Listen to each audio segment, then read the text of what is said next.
예레미야 2장 20절에서 25절까지 말씀 묵상하겠습니다. 예레미야 2장 20절에서 25절까지 말씀 읽겠습니다.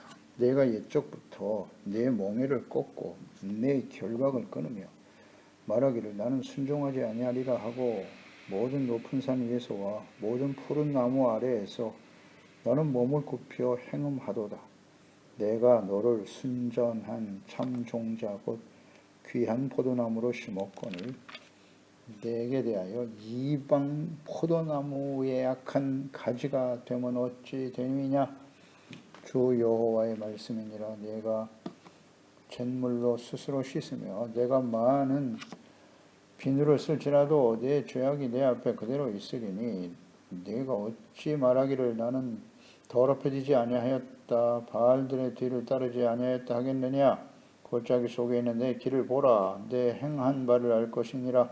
발이 빠른 낙타가 그의 길을 어지러이 달리는 것과 같았으며 너는 광야에 익숙한 들 암나귀들이 그들의 속력이 일어나므로 헐떡거림 같았도다. 그 발전기에 누가 그것을 막으리요. 그것을 찾는 것들이 수고하지 아니하고 그 발전기에 만나리라. 내가 또 말하기를 네 발을 제어하여 벗은 발이 되게 하지 말며 목을 가라게 하지 말라 하였으나 오직 너는 말하기를 아니라 이는 헛된 말이라. 내가 이방신들을 사랑하였은즉 그를 따라 가겠노라 하도다. 씻을 수 없는 완고한 이스라엘의 죄악, 하나님의 백성의 죄악, 죄악과 반역으로 인하여 하나님의 징계와 책망을 듣는 과정에서 하나님께 돌아와 기도하지 않고 자신들의 잘못을 회개하고 돌이키지 않으며 오히려 힘있는 애굽과 아수르에게 도움을 구하며 그들의 종이 되려고 하는 이스라엘, 유다와 예루살렘이죠. 이리 하나님을 버리고 마음속으로 하나님을 경외하지 않는 악을 가지고 있었고 그것이 고통의 결과로 다가올 것이라고 말씀하십니다. 20절에 옛적부터 내 멍에를 꺾고 내 결박을 끊으며 말하기를 나는 순종하지 않을 것이다. 높은 산과 푸른 나무 아래에서 몸을 굽혀 행음했다. 음행, 우상숭배. 옛날부터 그랬다는 거예요. 조상 때부터 그런 일이 있었다. 조상들, 성경에 기록된 말씀들을 통해서 교훈을 얻지 못하죠. 과거 조상들이 언약의 백성 이스라엘이 하나님 앞에 범죄하여 어떤 결과를 맞이하게 되었는가. 하나님은 어제나 오늘이나 영원토록 동일하신 분이십니다. 하나님을 잘 몰라서 그래요. 무지와 무관심이죠. 하나님과 그 말씀을 몰라요. 언제나 하나님의 언약의 백성들, 이 세상 모두가 다 하나님의 주권 하에 있습니다. 특히 하나님의 택한 언약의 백성들은 하나님의 말씀대로 되는 거예요. 하나님을 버리고 말씀을 버리면 우상 숭배로 달려가게 되고 그 결과는 하나님의 공의와 심판 앞에 서게 됩니다. 성경 전체가 주는 교훈이지 않습니까? 어렵지 않은데요. 돌아오면 되잖아요. 하나님 앞에. 완벽한 의인은 없다고 하셨어요. 없습니다. 사실입니다. 은혜로 의롭다함을 얻게 되는 것이고 그 이후 우리가 어떻게 하나님의 자녀, 거룩한 의의 백성으로 살아갈 것인가. 그래서 끊임없이 하나님의 말씀을 가까이 해야죠. 여호와의 율법을 즐거워해 주야로 묵상하는 방법밖에 없어요. 그리고 부지런히 돌이켜야죠. 그런데 이스라엘은 하나님이신 율법과 계명의 말씀을 하나님께 두신 이 말씀을 멍에와 결박이라고 여겼다. 멍에와 결박, 순종을 거부하고 높은 산, 푸른 나무 아래서 우상 숭배하며 악을 행하더라. 하나님께서 주신 율법과 계명들, 이것이 진정 하나님께서 그 자녀들을 옥죄는 멍에와 결박일까요? 억압하고 백성들을 괴롭히고 고통스럽게 하는 것일까요? 하나님의 말씀이? 물론 하나님의 말씀이 엄하시죠. 명령입니다. 하라, 하지 말라입니다. 그에 대한 책임도 분명히 말씀하셨고 결과와 책임에 대해서도 말씀하셨고,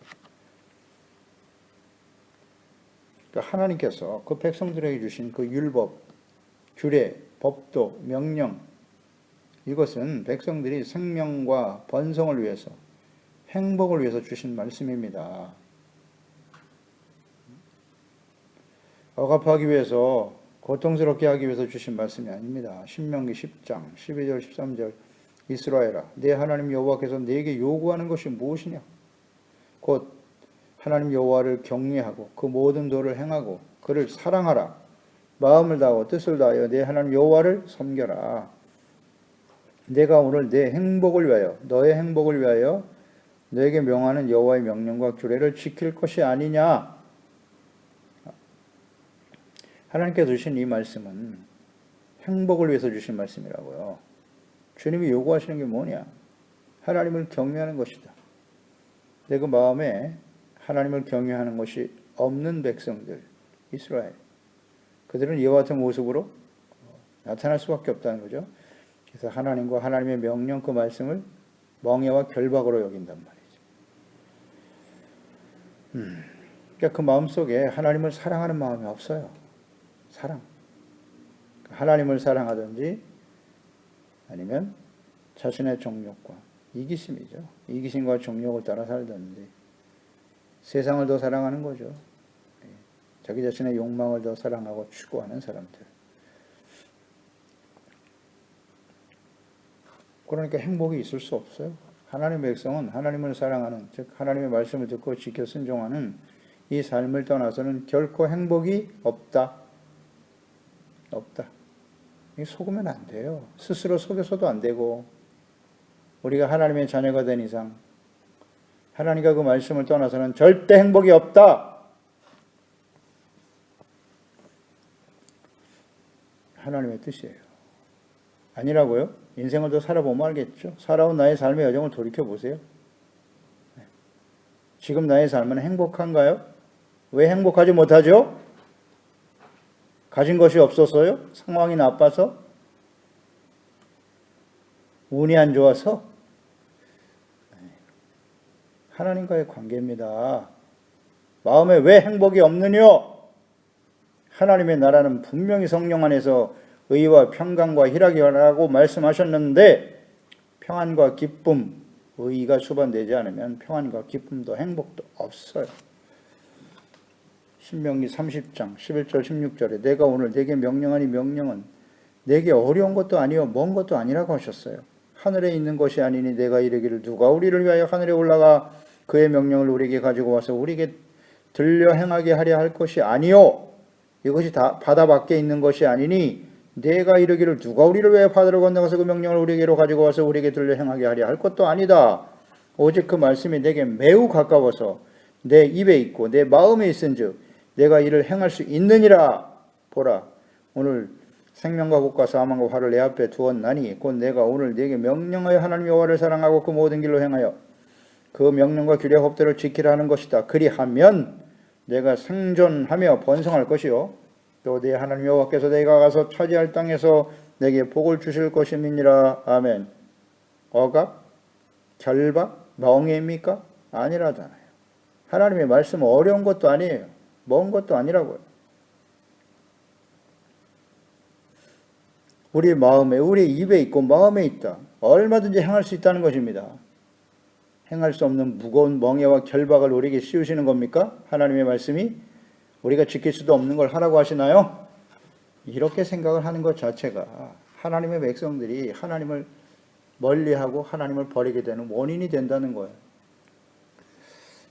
이거 참 심각한 일입니다. 요한일서 5장 3절에 하나님을 사랑하는 것은 이것이니 우리가 그의 계명들을 지키는 것이다. 그의 계명들은 무거운 것이 아니로다. 아멘. 하나님의 말씀은 무거운 것이 아니에요. 우리가 하나님을 사랑하면 이미 하나님이 우리를 사랑하셨죠. 하나님의 아들 독생자를 십자가에 내어주시기까지 우리가 죄인 되었을 때 하나님께서 그 아들, 죄 없으신 하나님의 아들을 십자가에 내어 주셨다고요.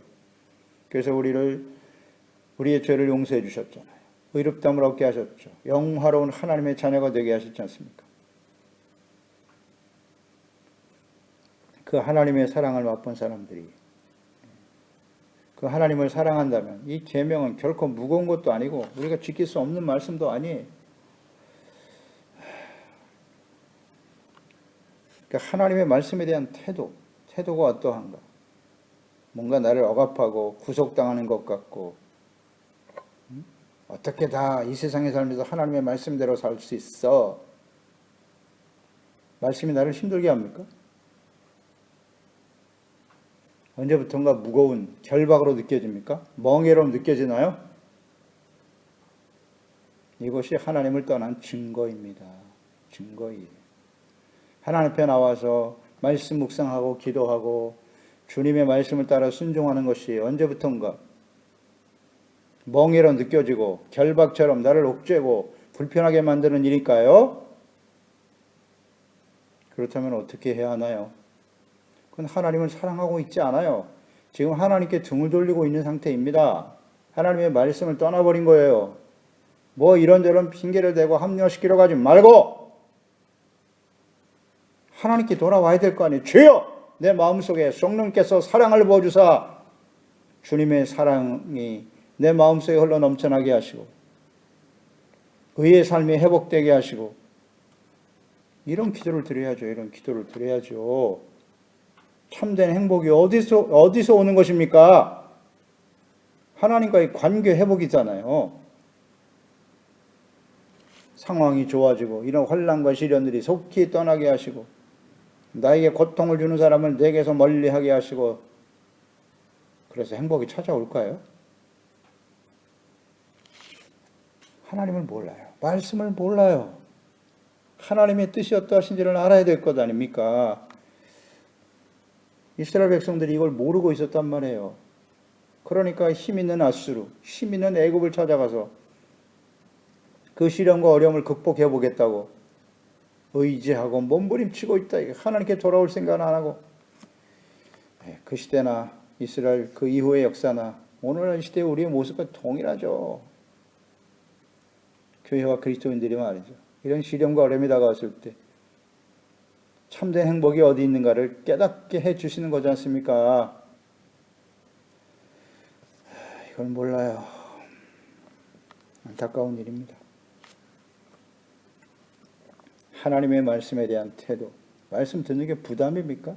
듣기 싫어요? 하라 하지 말라 책망 징계의 말씀이 듣기 싫습니까? 억압과 결박이에요? 21절 내가 너를 순전한 참 종자 곧 귀한 포도나무로 심었거늘 내게 대하여 이방 포도나무의 약한 가지가 되면 어찌 됨이냐? 하나님께서 이스라엘을 택하시고 의롭고 거룩한 백성들이 되게 하셨다고요. 순전한 참 종자예요. 하나님의 자녀죠. 의롭고 거룩한 하나님의 백성으로 만들어 놓았는데 그들이 얼마 가지 않아서 이방인들과 같이 하나님을 버리고 죄악과 반역하고 우상숭배에 빠져 살아가고 있다. 이유를 모르겠다는 거예요. 기가 막힌 일이죠. 분명히 생명과 구원의 의와 거룩함의 씨앗을 하나님의 자녀로 만들어 놓았더니 어찌 이런 우상숭배하며 범죄하며 악을 행하는 열매를 맺는고? 주님께서 안타까워하시는 겁니다. 그 나무는 열매를 보아 알 수 있다고 했죠. 경건의 모양은 있으나 예배도 드리고 형식적인 신앙생활을 하고 있지만 그의 말, 행동, 열매를 보면 아는 거예요. 어떤 말을 하고 있는지, 어떤 행위를 하고 있는지 속일 수 없죠. 육체를 위해서 심으면 육체로부터 썩어지는 사망을 거두게 되는 거고 성령을 위하여 심으면 영생을 거두게 되는 것이죠. 나는 지금 어떤 열매를 맺고 있는가? 성령의 열매, 빛의 열매이지 않습니까? 착한, 의로움, 진실함의 열매가 나타나고 있는지 사랑, 희락, 화평, 오래 참음, 자비, 영선, 충성, 온유, 절제 열매들이 나타나고 있는가? 나머지는 다 육체입니다. 육체는 끓어오르는 욕망으로부터 시작되는 것이고 하나님을 멀리 떠난 증거죠. 그래서 결국 사망하러 가는 거예요. 요한복음 15장 5절로 8절에 나는 포도나무에 너희는 가지다. 예수 그리스도가 포도나무예요. 예수님 안에서 우리가 구원받은 하나님의 가지. 참 포도나무죠. 그가 내 안에 내가 그 안에 거하면 사람이 열매를 많이 맺나니 나를 떠나서는 너희가 아무것도 할 수 없다. 사람이 내 안에 거하지 아니하면 가지처럼 밖에 버려져 마르나니 사람들이 그것을 모다가 불에 던져 사르느니라. 같은 예수 그리스도 포도나무에서 나온 가지인데 열매를 맺는 가지가 있고 열매 맺지 못하는 가지가 있다. 그것은 잘려 버려져 불 속에 던져질 것이다 라는 말씀이에요. 너희가 내 안에 거하고 내 말이 너희 안에 거하면 무엇이든지 원하는 대로 구하라. 그리하면 이루리라. 너희가 열매를 많이 맺으면 내 아버지께서 영광을 받으실 것이요 너희는 내 제자가 되리라. 아멘. 예수님을 떠나서는 우리는 아무것도 할 수 없어요.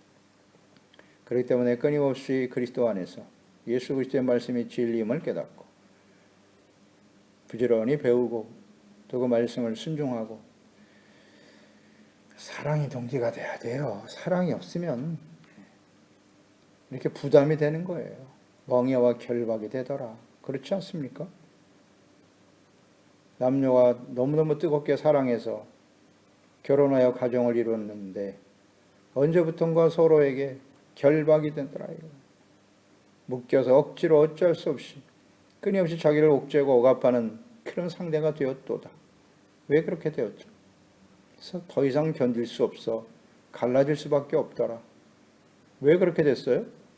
상황이 경제적인 어려움 때문에, 성격 차이 때문에. 성격 차이 당연한 거 아니에요. 서로 다른 환경에서 자라온 사람들이 만나서 어찌 똑같습니까? 사람의 모양이 다른 것처럼 그 성품과 인격 다 달라요. 딱 맞는 사람은 자기 하나밖에 없어. 그렇지 않습니까? 그런 이유로 인해서 끊임없이 갈라지고 또 다른 사람을 만나고 얼마 못 가겠죠. 그걸 모르겠습니까? 문제는 뭐예요? 사랑이라고요. 사랑. 그러나 육체적인 인간적인 사랑은 또 얼마 못 가니까 다 변하잖아요. 그 사랑이 이기심이거든. 욕망에 기초한, 이기심에 기초한 사랑이기 때문에 다 변질될 수밖에 없어요. 오직 하나님의 사랑이죠. 하나님의 사랑이 우리에게 부음바되어야 그 사랑이 서로를 이해하고 용납하고 불쌍히 여기고 사랑하는 모습으로 나타날 수밖에 없는 거고.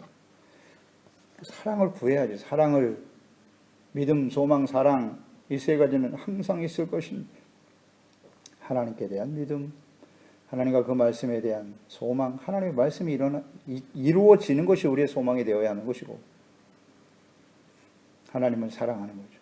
하나님과 그 말씀을 듣고 지켜 행하는 것이 하나님을 사랑하는 것이야 했어. 그러나 이 사랑은 우리 스스로 만들어낼 수 없는 사랑이라.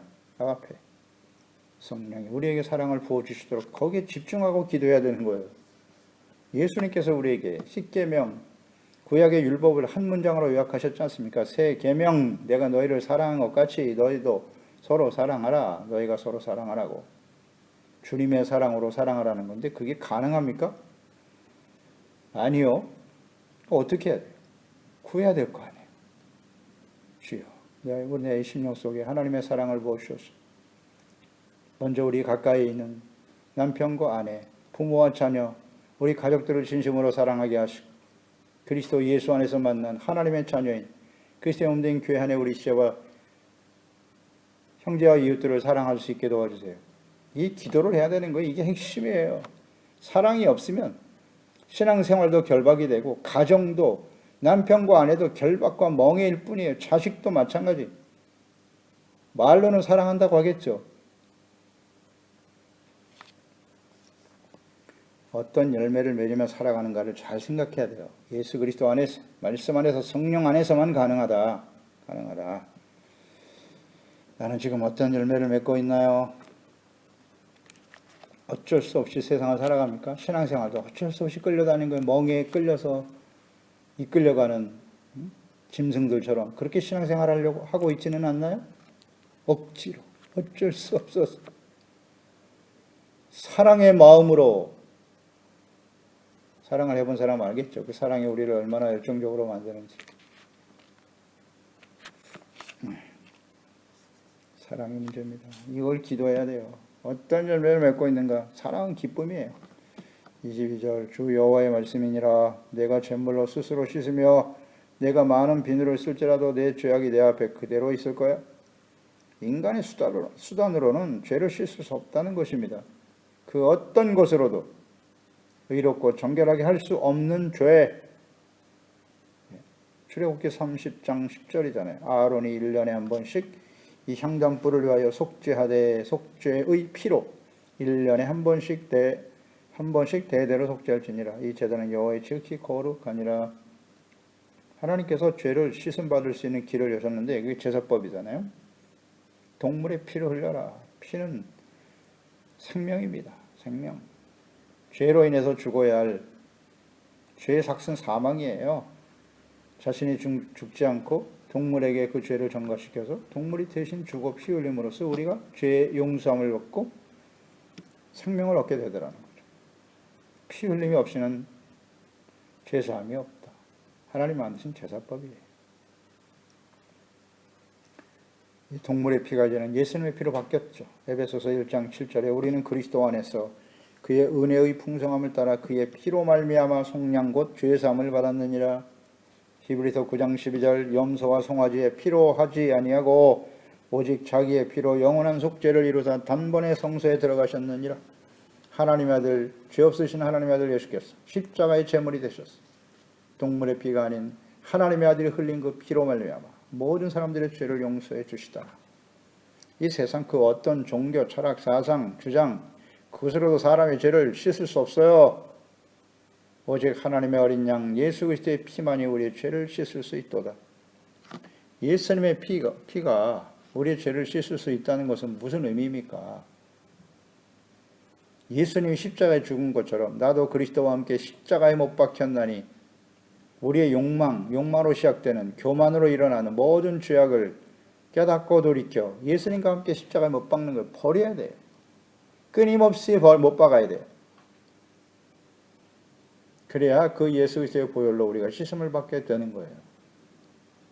악한 죄악은 그대로 있으면서 그것을 돌이키고 온전해지려고 하는 그런 생각이 없어요. 그런 마음이 없어요. 하나님을 경외하고 사랑하고자 하는 마음이 없이 하나님 앞에 나와서 예배드리고 주여 예수님의 피로 닦아주시옵소서. 아무리 얘기해봐야 소용없어요. 진실한 마음으로 돌이키려고 하는 정말 애통하고 눈물을 흘릴 줄 아는 진실한 마음 하나님 아시겠죠. 중심을 다 보실 테니까. 입술로만 하는 것인지 마음 중심으로부터 죄를 깨닫고 돌이켜 주님의 보혈로 용서받고자 하는 간절함이 있는지 예수님의 피밖에는 우리를 씻을 수 없어요. 종교적인 행위가 우리를 깨끗하게 하는 게 아니에요. 절대 할 수 없어요. 이스라엘이 바알 우상을 섬겼던 사실을 알 수 있는 증거죠. 23절, 24절에 그들이 아니라고 하고 있어요. 우린 그런 일 한 적 없다고요. 내가 어찌 말하기를 나는 더럽혀지지 아니하였다. 바알의 뒤를 따르지 아니하였다 하겠느냐. 돌이키질 않아요. 자기가 잘못했다고 돌이키면 사는 거지. 이처럼 예레미야 시대의 하나님의 백성들, 그 이전의 과거 이스라엘 백성들과 같이 멸망을 향해 달려가는 하나님의 공의의 심판에 처하게 될 사람들의 특성은 뭐다? 죄인들의 특성? 절대 회개하지 않는다는 거예요. 자신의 죄를 돌이키지 않아요. 이것이 바로 고범죄고 성령 해방죄인 거예요. 고범죄와 성령 해방죄는 살 제사가 없다. 용서받을 수 없다는 거예요. 왜 용서받지 못한다고요? 신실한 마음으로 회개하지 않기 때문이에요. 회개하면 다 용서받습니다. 이 세상에 용서받지 못할 죄는 없어요. 예수님의 피로 다 용서받을 수 있어요. 다만 그 죄를 깨닫고 돌이켜야 하겠죠. 근데 안 한다는 거예요. 보세요. 내가 언제 그랬냐고. 하나님은 다 알고 계신데. 그래? 그 증거를 보여줄까? 골짜기 속에 있는 내 길을 보라. 내가 걸어온 길을 한번 보라는 겁니다. 어디를 돌아다녔는지. 내 행한 바를 알 것이니라.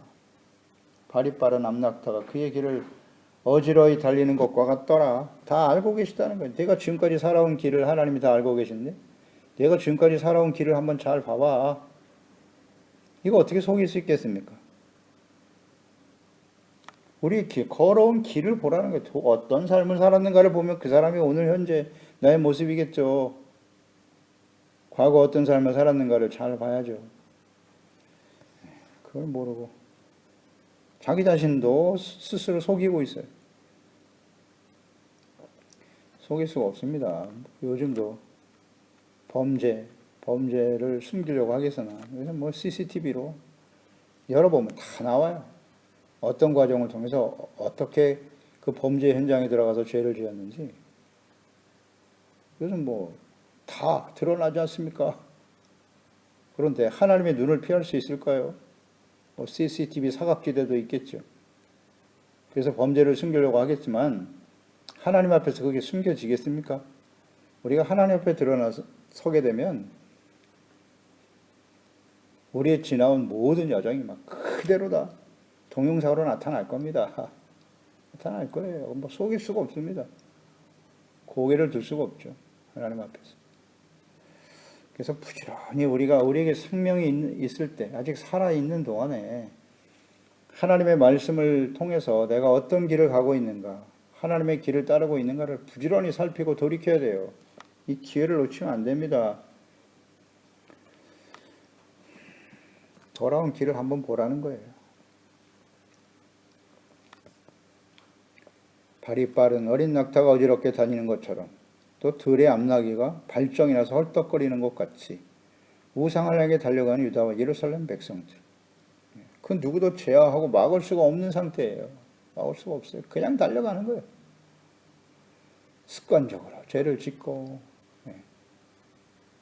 하나님을 떠나면 자신의 마음에서 끓어오르는 그 육체적인 정욕에 사로잡혀서 아주 열정적으로 죄를 짓게 된다는 거예요. 하나님 앞에 그렇게 열심을 가져보면 얼마나 좋을까. 잘 한번 우리 자신을, 우리의 삶을, 우리의 마음을 잘 살펴볼 필요가 있어요. 어디에 더 열정을 두고 살아가는가.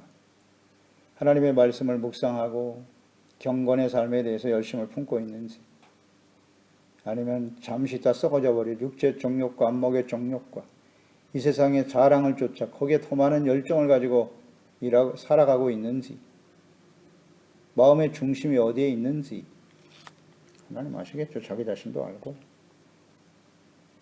숨길 수도 없고 하나님 앞에 다 드러날 테니까요. 25절로 이어지죠.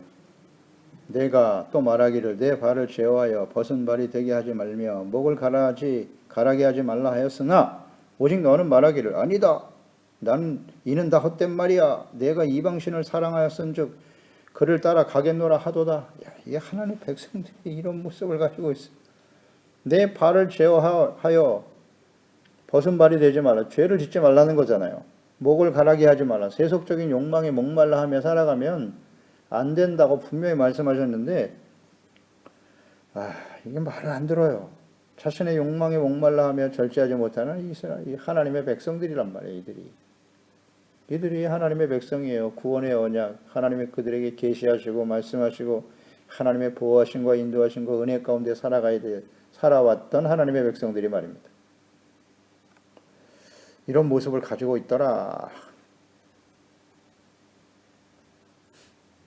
세속적인 것들로 목말라 하고 있어요. 하나님의 말씀을 사모하는 영혼들이 되지 못하고. 그러니까 하나님을 떠나면 이렇게 되는 거예요.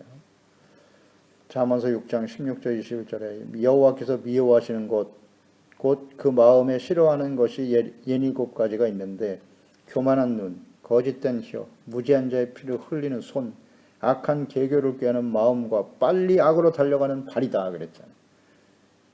하나님 미워하시는 거라고. 그러니까 육체 정욕과 이 탐심은 결코 우리에게 참된 만족을 주지 못합니다. 육체 정욕을 따라 살아가는 일은 마치 바닷물을 마시는 것과 같아요. 바닷물을 마시면 더 목마를 수밖에 없고 결국 사망에 이르게 되는 것입니다. 그러니까 하나님께서 그걸 조심하라고. 썩어져 버릴 세속적인 것들, 영원하지 않은 것들을 목말라 하며 그것을 따르기 위해서 달려가는 발걸음이 되지 말라고 말씀하셨죠. 야고보서 1장 15절 욕심이 잉태한 적 죄를 낳고 죄가 장성하면 사망을 낳느니라. 요한복음 4장이죠. 사마리아 수가성 우물가 여인을 만나 하신 말씀 13절 14절. 예수께서 대답하여 이르시되 이 물을 마시는 자마다 다시 목마르려니와 내가 주는 물을 마시는 자는 영원히 목마르지 아니하려니 내가 주는 물은 그 속에서 영생하도록 솟아나는 샘물이 되리라. 아멘. 예수님이 주신 이 물을 마셨나요? 여러분? 우리 자신 한번 묵상해 보세요. 나는 예수께서 주시는 생수, 영원히 목마르지 않은 물을 마셨는가요? 이 물을 마시고도 세속적인 욕망에 사로잡힌 또다시 목마르게 할 수밖에 없는 그것을 추구하며 삼으며 살아갈 수 있나요? 네, 그래 살아갈 수 있다네요. 오늘 말씀을 보니까. 생명의 근원이 되신 하나님, 반석에서 물이나 쏟아지게 하셔서 하늘에서 만나를 내려 그것을 먹고 마신 이스라엘 하나님의 백성들이 말입니다. 이렇게 될 수 있다는 거예요. 오늘날 그리스도인들도 마찬가지. 그러니까 이 영원한 생수가 되신 예수 그리스도를 끊임없이 가까이 해야 돼요. 가까이 해야 됩니다. 예수께서 주시는 생명의 근원이 되시는 예수께서 주시는 생수, 생수는 하나님의 말씀, 생수는 성령이라고 말씀하셨죠. 요한복음 7장 37절 이하에. 목마른 자들아 다 내게로 오라. 내게로 오라. 이는 믿는 자가 받을 성령을 가리켜 말씀하신 것이라. 나를 믿는 자는 그 배에서 생수의 강이 흘러나리라. 믿는 자가 받을 성령, 하나님의 말씀, 예수 그리스도, 주님의 말씀과 성령을 부어주심으로써 그 성령의 생수가 된다고 하셨잖아요. 그것을 사모해야죠. 그러니까 생수의 근원이신 예수 그리스도와 끊임없이 교제하고 영원한 목마르지 않은 생수가 되시는 성령님의 인도하심, 성령의 충만함, 이것이 얼마나 중요한가요? 경건의 삶의 핵심이에요. 경건, 하나님 앞에서 말씀 묵상, 기도, 성령의 인도하심을 따라 성령의 충만한 삶을 이어가는 것. 이거 간단한데요. 복잡하지 않아요. 나는 성경이 너무 내용이 복잡해서 모르겠습니다. 그렇지 않다니까요. 하나님께서 우리에게 요구하시는 것은 단순 명료해요. 하나님의 말씀을 듣고 지켜 순종하는 것인데 그것이 우리의 의지와 노력으로는 안 된다는 거잖아요. 그래서 끊임없이 기도하고 예수 그리스도를 보내시고 또 보혜사 성령을 우리에게 보내주셨잖아요. 성경을 기록하여 남겨주셨고, 그러니까 기도하고 주의 말씀을 묵상하며 성령의 충만함과 인도하심을 따라 성령이 부어주시는 사랑, 희락, 화평, 성령의 열매니까 사랑을 가지고 하나님을 사랑하고 이웃을 사랑하고 말씀을 지켜 순종하는 의의 거룩한 삶을 살아가는 일에 집중하는 거죠. 그걸 위해서 기도해야죠. 이거 어렵지 않은데요. 우리가 세상에 여러 가지 문제들이 있습니다. 필요한 것들 주님이 다 아신다고 하시지 않습니까? 하나님의 나라와 그의 의를 먼저 구한다는 것이 무슨 의미인지를 잘 생각해야 합니다. 그런데 하나님의 백성들이 말입니다. 끊임없이 세속적인 것들로 목말라 하고 있더라는 거예요. 그렇게 하지 말라고 주님이 경고했는데 그 하나님의 말씀을 헛된 말이야. 하나님의 말씀이 헛되다고요? 이 하나님의 백성들에게 있어서 이게 있을 수 있는 태도인가요? 있을 수 있다고 하네요. 그런 모습을 보이고 있어요, 지금. 하나님의 백성들이. 왜 이렇게 됐죠? 하나님을 떠났기 때문에. 말씀을 버렸기 때문에. 필연적으로 이런 모습으로 나타나요. 다시 한번 강조합니다. 하나님을 버리고, 하나님의 말씀을 버리고, 즉, 하나님 앞에서 경건의 삶, 온전한 경건의 삶을 잃어버리면, 벗어나면, 우상숭배, 이렇게 세속적인 것에 목말라며 살아갈 수밖에 없다.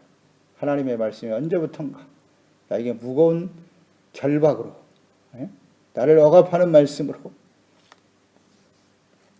자유를 억압한다? 그 자유가 무엇을 의미하는 것입니까? 하나님의 말씀이 우리의 자유를 억압합니까? 내 마음대로 살아가고 싶습니까? 내 마음대로 사는 것이 자유입니까? 방종인가요? 방종과 자유를 이해하지 못해요. 진리를 알지니 진리가 너희를 자유케 하리라. 아멘. 예수 그리스도, 하나님 말씀은 예수 그리스도, 진리는 하나님의 말씀이고 예수 그리스도라고 말씀하셨죠. 예수님 안에서, 진리의 말씀 안에서 우리는 자유를 누릴 수 있는 거예요. 말씀을 떠난, 예수 그리스도를 벗어난 자유는 없어요. 이걸 모르나요? 이걸 잘 이해하지 못한다면 아직 우리가 진실한 그리스도인이라고 할 수 없고요. 지금 하나님과의 관계가 잘못되어 있다고 하는 증거입니다. 너는 말하기를 헛된 말이 하나님의 말씀을 헛되다고 여깁니까? 그러니까 뭐 하나님 말씀을 가까이 하지 않겠죠. 듣지도 않아요. 관심도 없고. 내가 이방 신들을 사랑하였은즉 그를 따라가겠노라. 이야, 완악하네요. 고집 세죠, 하나님의 백성들. 하나님께서 뭐 이미 광야에 있을 때부터 너는 목이 곧은 백성이다 라고 말씀하셨죠. 이마는 놋고 같고 전혀 말씀이 들어가질 않아. 목은 빳빳해가지고 하나님 앞에 끝까지 거역하고 그것이 옳다고 주장하는 사람들. 그게 하나님의 백성들의 모습이었어요. 과거의 백성들을. 예수님 당시의 백성들도 그랬고 오늘날 시대도 마찬가지고 이방신들을 사랑하겠대. 이렇게 반역을 하나 하나님 앞에. 하나님의 말씀을 헛된 말로 여기고, 그러니까 하나님의 말씀을 헛된 말로 여기는 순간 그는 이방신을 사랑하여 그것이 옳다고 주장하게 되는 거예요. 합리화시키면서. 그 결과는 어떻게 될까요? 보게 되겠죠. 역사가 증명하고 있고요. 예레미야 시대에 하나님의 백성들의 상태를 이렇게 정확하게 짚어내셨어요. 하나님을 거역하고 거부하고 이방신을 사랑하겠다고요? 그게 사랑인가요? 자신의 욕망이죠. 욕망. 욕망과 이기심, 사랑, 이걸 잘 구분할 줄 알아야 돼요. 결국 바벨론에서 멸망을 당하겠죠. 예수 그리스도의 재림과 마지막 환난만, 심판만 남아있는데 오늘 이 시대에 우리에게 주시는 말씀이에요. 이 당시의 이스라엘 백성들의 모습이 오늘 우리의 모습이고요. 인정해야죠. 인정해야죠. 계속 그 길로 가면 지금 하나님께서 돌이키라고 이 말씀을 우리에게 듣게 하시는 겁니다. 그런데 계속 완고하여 고집 부리면 하나님의 진노 앞에 서게 될 거예요. 신앙생활하고 뭐 주님의 이름으로 귀신을 쫓아내고 병든 자도 고치고 많은 기사와 역사를 일으키고 교회를 위해서 내가 어떻게 헌신했고 의미 없음. 내가 너를 모르노라. 불법을 행하는 자들아 내게서 떠나라. 예수님이 하신 말씀이에요. 완고함, 이거 정말 조심해야 됩니다. 우리 마음속에서. 히브리서 3장 8절로 13절 말씀 듣고 마치겠습니다. 광야에서 시험하던 날에 거역하던 것 같이 너희 마음을 완고하게 하지 말라. 거기서 너희 열조가 나를 시험하여 증험하고 40년 동안 나의 행사를 보았느니라. 그러므로 내가 이 세대에게 노하여 이르기를 그들이 항상 마음이 미혹되어 내 길을 알지 못하는도다 하였고 내가 노하여 맹세한 바와 같이 그들은 내 안식에 들어오지 못하리라 하였느니라. 형제들아, 너희는 삼가 혹 너희 중에 누가 믿지 아니하는 악한 마음을 품고 살아계신 하나님에게서 떨어질까 조심할 것이요. 오직 오늘이라 일컫는 동안에 매일 피차 권면하여 너희 중에 누구든지 죄의 유혹으로 완고하게 되지 않도록 하라. 기도하겠습니다. 하나님 아버지, 오늘도 주의 말씀을 듣습니다. 하나님께서 하나님의 백성들이 왜 멸망의 심판의 길을 갈 수밖에 없는가, 하나님의 공의 심판 앞에 설 수밖에 없는가에 대해서, 그 이유에 대해서 자세히 말씀해 주고 계십니다. 하나님의 백성들은 의롭고 거룩한 하나님의 자녀 백성으로 택함과 부르심을 받은 순전한 포도나무 같은 사람들인데 그 열매가 이방인들, 우상 숭배하는 자들과 같더라.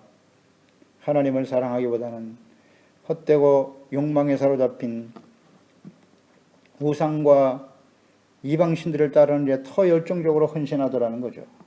하나님을 버리면 이와 같은 모습이 될 수밖에 없어요. 세속적인 것에, 썩어져 버릴 것에 더 갈급한 마음을 가지고 갈망하면서 정욕을 따라 살아가는 하나님의 백성들이여, 이것이 오늘 우리의 모습 아닌가요? 하나님의 말씀이 언제부터, 하나님을 경외하고 섬기는 일이, 순종하는 일이 언제부터 멍해로 느껴지고 결박으로 느껴지고 우리 마음속에 하나님을 향한 사랑이 사라져 버렸어요. 주여 간구합니다. 우리 모든 지체들, 우리 사랑하는 가족들, 자녀들 심령 속에 하나님의 성령으로 말미암아 주님의 사랑을 부어주셔서 그 사랑이 동기가 되어 주님의 말씀을 기뻐하고 여호와의 율법을 즐거워함으로써 주야로 묵상하는 자가 되게 하시고 항상 의와 거룩함, 착함, 진실함, 성령의 열매를 맺어가는, 그래서 하나님 아버지께 영광을 돌리고 예수님의 참된 제자로 살아가는 우리 모든 지혜와 가족들 자녀들이 되게 하소서. 예수님의 이름으로 기도드리옵나이다. 아멘.